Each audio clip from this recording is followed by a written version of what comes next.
देखिए, सीबीआई को जो पूछताछ करना हो, लेकिन जो कलकत्ता में ममता दीदी की प्रशासन है, ममता दीदी ने भी ऐसे दरिंदों पर कठोर कार्रवाई हो, इसके लिए पूरी तरह से जान जी लगा दिया है। और कोई भी हो, किसी भी दल का हो, ऐसे कुकृत्यों के दोषियों को बख्शा नहीं जाना चाहिए। चाहे किसी की सरकारें हों, सीबीआई पूछताछ कर रही है और हम समझते हैं कि जल्द से जल्द जो असली गुनाहगार हैं उसको फांसी की सज़ा मिलनी चाहिए।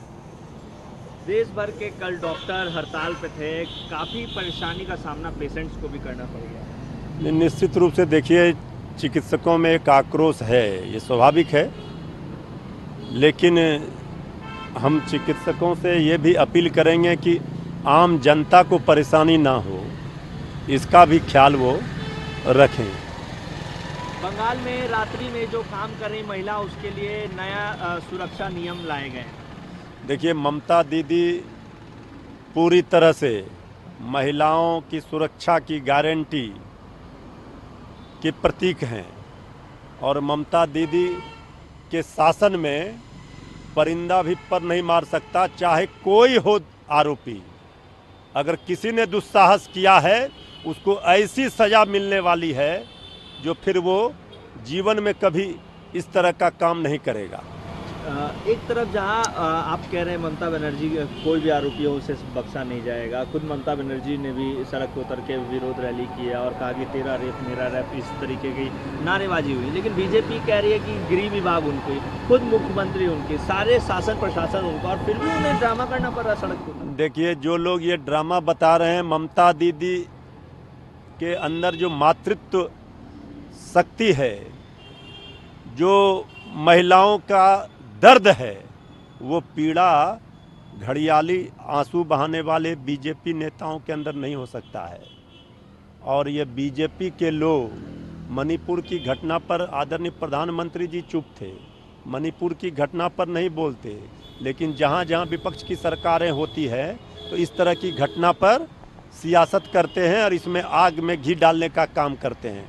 ममता दीदी सड़कों पर उतरी है और किसी भी कीमत पर वो बख्शने वाली नहीं हैं ऐसे लोगों को जो दोषी। सीबीआई को जो पूछताछ करना हो, लेकिन जो कलकत्ता में ममता दीदी की प्रशासन है, ममता दीदी ने भी ऐसे दरिंदों पर कठोर कार्रवाई हो, इसके लिए पूरी तरह से जान जी लगा दिया है। और कोई भी हो, किसी भी दल का हो, ऐसे कुकृत्यों के दोषियों को बख्शा नहीं जाना चाहिए। चाहे किसी की सरकारें हों, सीबीआई पूछताछ कर रही है और हम समझते हैं कि जल्द से जल्द जो असली गुनाहगार हैं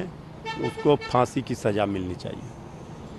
देश भर के कल डॉक्टर हड़ताल पे थे, काफ़ी परेशानी का सामना पेशेंट्स को भी करना पड़ गया। निश्चित रूप से देखिए, चिकित्सकों में एक आक्रोश है, ये स्वाभाविक है, लेकिन हम चिकित्सकों से ये भी अपील करेंगे कि आम जनता को परेशानी ना हो, इसका भी ख्याल वो रखें।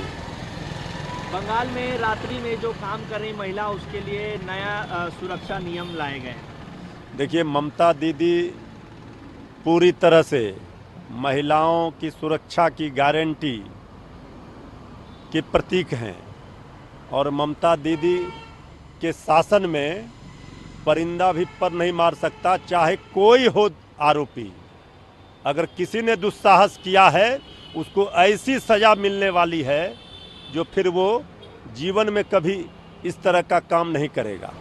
एक तरफ जहां आप कह रहे हैं ममता बनर्जी कोई भी आरोपी हो उसे बख्शा नहीं जाएगा, खुद ममता बनर्जी ने भी सड़क पर उतर के विरोध रैली किया और कहा कि तेरा रेप मेरा रैप, इस तरीके की नारेबाजी हुई। लेकिन बीजेपी कह रही है कि गृह विभाग उनकी, खुद मुख्यमंत्री उनकी, सारे शासन प्रशासन उनका, और फिर भी उन्हें ड्रामा करना पड़ रहा सड़क पर। देखिए, जो लोग ये ड्रामा बता रहे हैं, ममता दीदी के अंदर जो मातृत्व शक्ति है, जो महिलाओं का दर्द है, वो पीड़ा घड़ियाली आंसू बहाने वाले बीजेपी नेताओं के अंदर नहीं हो सकता है। और ये बीजेपी के लोग मणिपुर की घटना पर आदरणीय प्रधानमंत्री जी चुप थे, मणिपुर की घटना पर नहीं बोलते, लेकिन जहाँ जहाँ विपक्ष की सरकारें होती है तो इस तरह की घटना पर सियासत करते हैं और इसमें आग में घी डालने का काम करते हैं। ममता दीदी सड़कों पर उतरी है और किसी भी कीमत पर वो बख्शने वाली नहीं है ऐसे लोगों को जो दोषी है। न्यूज नेशन अब व्हाट्सएप पर खबरों के ताजा अपडेट के लिए न्यूज नेशन के इस QR कोड को स्कैन करें।